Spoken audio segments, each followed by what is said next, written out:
आणि 1 ऑक्टोबरला मी हार्वर्डमध्ये असणार आहे. त्यावेळी तो इन्व्हेस्टिचर सेरेमनी असा आहे ज्याच्यामध्ये ती प्रदान केली जाते आपल्याला, तसं होणार आहे.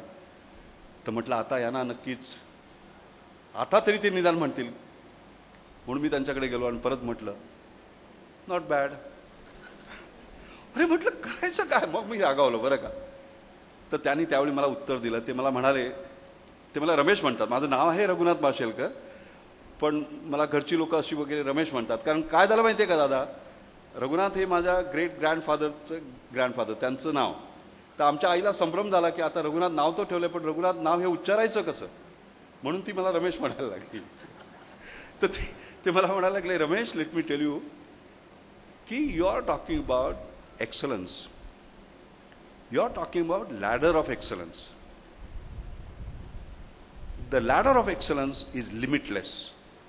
You are climbing on a limitless ladder of excellence. आणि म्हणून मी तर म्हणेन की your best is yet to come. तर ही जी एक भावना आहे ना, ही अत्यंत महत्त्वाची आहे. मला माझ्या विद्यार्थी मित्रांना सांगावीशी वाटते की बऱ्याच वेळा काय होतं की आपण हुरळून जातो. तुम्ही पाहिलं असेल की SSCच्या परीक्षेत पहिला आलेला नंतर कुठे दिसत नाही.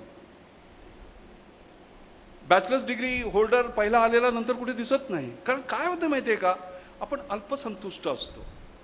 अल्पसंतुष्ट असता कामा नये, कळलं की नाही.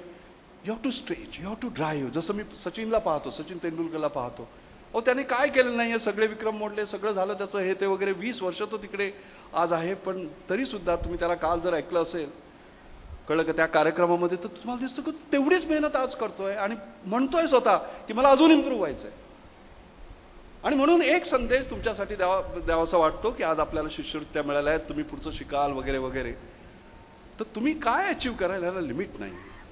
आपण म्हणाला जळगाव, अरे जळगावमधनं पुढची नोबेल प्राईज येतील, काय येऊ नये.